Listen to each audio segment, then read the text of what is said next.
तो नेक्स्ट हम लोगों का जो है वो है हमारा आईडी सिलेक्टर। तो आईडी सिलेक्टर को हम लोग हैश से डिनोट करते हैं और इसके आगे हम लोग कोई भी आईडी दे सकते हैं। जैसे बोला माई हेडिंग, लाइक दिस। और मैंने यहाँ पे मान लीजिए उसका फॉन्ट साइज डिक्लेयर कर दिया अब 100 पिक्सल्स। तो ये क्या मेरा बन गया है, एक आईडी सिलेक्टर।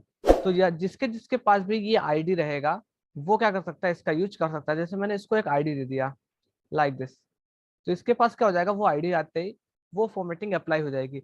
और एक बात याद रखना, आईडी यूनिक होती है। तो अगर आपने कोई एक आईडी किसी एक को दे दिया है तो आप ऐसा नहीं कि दूसरे को भी दे दो। ऐसा मतलब मनाही नहीं है कि आप दूसरे को दे नहीं सकते हो, बिल्कुल दे सकते हो। देखो ऐसे कर सकते हो, उससे कोई दिक्कत नहीं होगी। लेकिन क्या होता है, जब आप इसका कंसोल ओपन करोगे तो वो एक वार्निंग दे देता है हम लोगों को कभी कभी कि आपने क्या किया, डुप्लीकेट यूज किया, जब हम लोग जीएस वगैरह यूज करेंगे। अभी तो कोई दिक्कत नहीं क्योंकि ये हमारी क्या एचसीएस है। लेकिन जब हम जीएस से किसी एलिमेंट को सिलेक्ट करेंगे तो जब वो बोलेगा कि इस आईडी को सिलेक्ट करो और उसे वहां पे दो कंपोनेंट मिलेंगे तो वो प्रॉब्लम करता है, ठीक है ना। तो इसलिए हम क्या करते हैं, आईडी नहीं दो जगह यूज करते। क्लासेस को आप मल्टीपल जगह यूज कर सकते हैं। जैसे मैंने बोला माई स्टाइल, और मैंने इसमें क्या किया, कुछ स्टाइल्स बना ली। फॉर एग्जांपल मैंने इसका फॉन्ट फैमिली सेट कर दिया कुछ लाइक दिस, फॉन्ट फैमिली,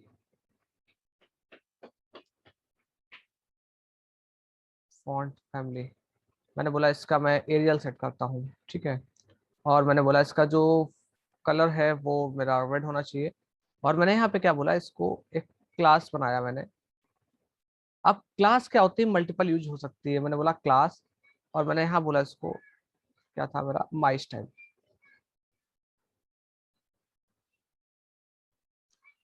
और एक बात, देखिए आईडी में एक साथ दो आईडी नहीं दी जा सकती किसी को।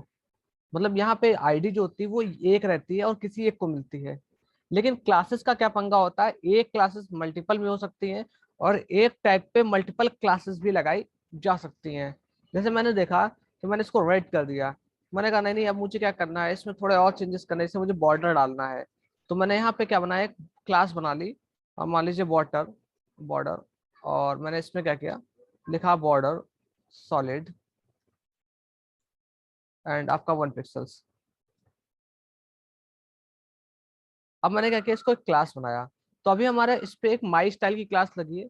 आप यहाँ जाइए, एक स्पेस दीजिए ऐसे, और आप दूसरी क्लास लगा सकते हैं ऐसे बॉर्डर।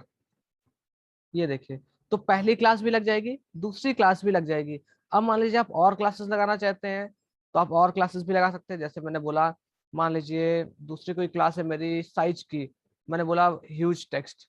मैंने एक ह्यूज टेक्स्ट नाम से क्या बनाई, क्लास बनाई, बड़ा टेक्स्ट। तो मैंने इसमें बोला फॉन्ट जो साइज है हमारा, इसमें मान लीजिए 100 पिक्सल्स होना चाहिए। तो मैंने क्या किया, यहाँ से देखिए इस चीज को एक स्पेस दिया और एक और क्लास लगाई ह्यूज टेक्स्ट। ये देखिए, तो वो क्या हो रहा है, पहले हमारी ये क्लास अप्लाई होगी माई स्टाइल, फिर ये क्लास अप्लाई होगी और फिर हमारी ह्यूज टेक्स्ट की अप्लाई हो जाएगी। तो क्लासेस में क्या होती है, इस तरह का हम यूज कर सकते हैं। मतलब एक ही टैग पे हम लोग कई क्लासेस को एक साथ लगा सकते हैं। बट आईडी में ऐसा नहीं होता है। आईडी में आप कोई एक ही आईडी का यूज कर सकते हैं, और वो भी किसी एक कंपोनेंट के साथ, दूसरे एलिमेंट के साथ उसका यूज नहीं किया जा सकता है। इसके बाद हमारे पास क्या होते हैं, अभी हमारे पास चार सिलेक्टर हो गए, एक यूनिवर्सल हो गया, एक आईडी हो गया, एक क्लास हो गया, तीन हुए। अब चौथा जो सिलेक्टर है वो है टैग सिलेक्टर। आप पर्टिकुलर किसी टैग को टारगेट करके भी कर सकते हैं। जैसे मैंने बोला कि मान लीजिए मैंने H1 को टारगेट किया और मैंने बोला इसकी जो पैडिंग है वो क्या होनी चाहिए, 20 पिक्सल्स होनी चाहिए। तो देखिए यहाँ पे क्या होगा, सभी की आ गई। और अभी मैंने क्या बोला कि जो माई स्टाइल है उसमें मैं बोलता हूँ पैडिंग क्या है, 0 होना जाना चाहिए। तो मैंने बोला 0 पिक्सल्स। तो ये देखिए, तो उसमें क्या हुआ, जो ये मेरा स्टाइल है वो क्या हो गया, मॉडिफाई हो गया। मीन्स होता क्या है, अगर आप H1 पे कोड करते हो कि भाई हमारा जो पैडिंग है वो 200 पिक्सल्स है या कुछ भी है, जैसे मान लीजिए मैंने लिखा कि हेडिंग क्या है, हमारा जो पैडिंग है उसमें 50 पिक्सल्स का होना चाहिए। तो देखिए सभी पे अप्लाई हुआ, ठीक है ना। अप्लाई इस पर भी हुआ होगा, लास्ट वाले पर भी, ठीक है। बट हुआ क्या है, H1 स्टाइल लगने के बाद मैंने क्लास लगाई है और उसमें मैंने माई स्टाइल लगाया है। तो ये क्या करेगा, जो टैग की जितनी भी हमने सीसेस की होगी उसको ये वाली जो स्टाइल है हमारी माई स्टाइल, वो क्या करती है, ओवरलैप करती है।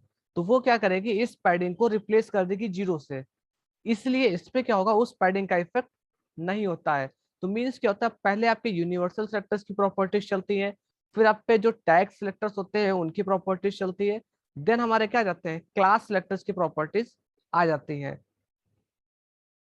तो मैंने यहाँ बोल दिया 0 पिक्सल्स, या मान लीजिए मैंने बोला कि लेफ्ट से मैंने बोल दिया कि कुछ चाहिए मुझे, तो मैंने लेफ्ट लिख दिया और मैंने लिखा 100 पिक्सल्स। तो ये सिर्फ और सिर्फ इस पे अप्लाई हो रहा है, बाकी जगह इसका रूल नहीं है। तो इस तरह से हम प्रॉपर्टीज को क्या कर सकते हैं, मॉडिफाई भी कर सकते हैं अपनी रिक्वायरमेंट के अकॉर्डिंग। तो आप टैग सेलेक्टर देख लीजिए, ये टैग सेलेक्टर हो गया, ठीक है, ये आपका क्लास सेलेक्टर हो गया। इसके बाद हमारे पास होता है एट्रीब्यूट सिलेक्टर। अब ये एट्रीब्यूट सिलेक्टर क्या होता है ये देखते हैं।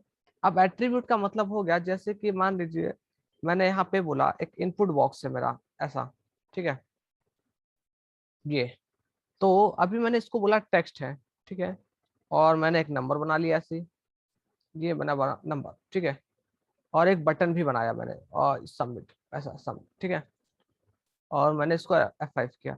तो यहाँ पे देखिए 3 कंपोनेंट आ रहे हैं हमारे, इनपुट बॉक्स है और एक नंबर है और एक हमारा सबमिट है।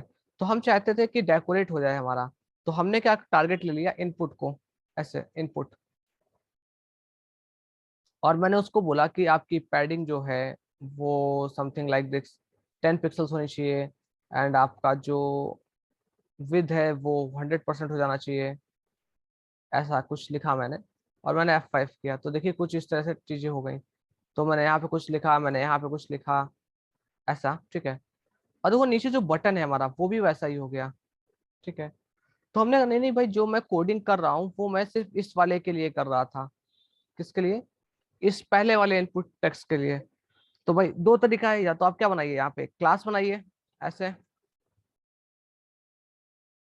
माई टेक्स्ट बॉक्स नाम से ऐसा, और आप क्या कीजिए, इसको आप वहां पे कोड कीजिए ऐसा, टेक्स्ट बॉक्स।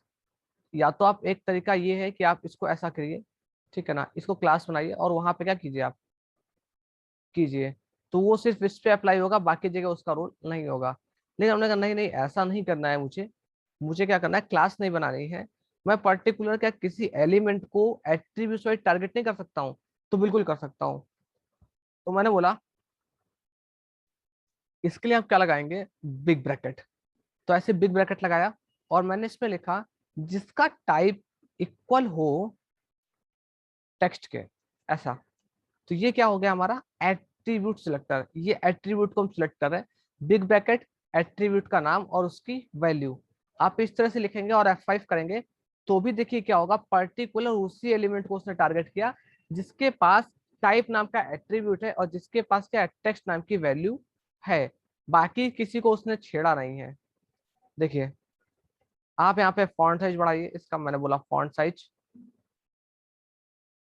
मैंने बोला कि 20 पिक्सल्स, ये देखिए। तो नीचे वालों को कोई इफेक्ट नहीं हो रहा है, ऊपर वालों को इफेक्ट हो गया है। तो ये हमारा हो गया एक एट्रीब्यूट सिलेक्टर, ठीक है। इसके बाद हमारे पास क्या होता है, मैंने ग्रुप सिलेक्टर के बारे में आपको बताया था कि हम लोग ग्रुप सिलेक्शन कर सकते हैं। तो मैंने बोला सेम फॉर्मेटिंग क्या होनी चाहिए नंबर के लिए। तो मैंने बोला इसको यहाँ से एंटर करता हूँ, मैंने बोला इसको ऐसे डुप्लीकेट किया और मैंने यहाँ पे कॉमा लगा दिया, और मैंने बोला टाइप जिसका क्या हो, नंबर हो। तो अभी हमारे पास दो हो गए, एक जिनका टाइप क्या हो टेक्स्ट और एक टाइप जिनका नंबर हो, उनके लिए आप ये फॉर्मेटिंग यूज करेंगे। तो मैंने यहाँ जैसे F5 किया तो देखिए इसके लिए हो गया और इसके लिए हो गया, ठीक है। अब मैंने कहा मैं ऐसे क्या करना चाहता हूँ, सबमिट के लिए काम करना चाहता हूँ, तो मैंने यहाँ पे ब्रेक ब्रैकेट लगाया, type is equal to submit लिख दिया, और मैंने इस पे कोड किया, मैंने बोला कि जो आपका पैडिंग है वो आपका कैसा होना चाहिए, मैंने बोला 10 पिक्सल्स होना चाहिए और 20 पिक्सल्स होना चाहिए, और मैंने कहा बैकग्राउंड जो कलर है हमारा वो समथिंग लाइक दिस होना चाहिए, और मैंने बोला इसका जो कलर है वो वाइट होना चाहिए। इतना सब काम किया और F5 किया। तो ये देखिए मेरा बटन चेंज हो गया। मैंने कहा जो बॉर्डर है वो नहीं होना चाहिए, तो मैंने बोला बॉर्डर, बॉर्डर नन। तो पर्टिकुलर हमने उस सबमिट को टारगेट कर लिया, ठीक है। अब मान लेते हैं कोई नीचे रिसेट बटन बनता है ऐसे हमारा, तो देखिए रिसेट तो कोई भी कोड नहीं हो रहा है। मैंने कहा नहीं नहीं भाई, जैसा सबमिट है वैसे रिसेट हो जाना चाहिए, तो हम उसको भी क्या करेंगे टारगेट कर लेंगे। कैसे, मैं लिखूंगा इनपुट टाइप रिसेट, ये देखिए। तो हमारा क्या हो गया, रिसेट और सबमिट दोनों एक जैसे हो गए। और हमारा ये हो गया। तो ये हमारा क्या हो गया, एट्रीब्यूट सिलेक्टर, और ये दोनों को जब मिला के यूज करेंगे तो ये हमारा बन गया ग्रुप सिलेक्टर। तो इस तरह से हम यहाँ पे ग्रुप सिलेक्शन भी कर सकते हैं और एट्रीब्यूट सिलेक्शन भी कर सकते हैं। ठीक है, अभी हमारे पास और भी सिलेक्टर्स होते हैं, अभी हम उनके बारे में भी पढ़ने वाले हैं।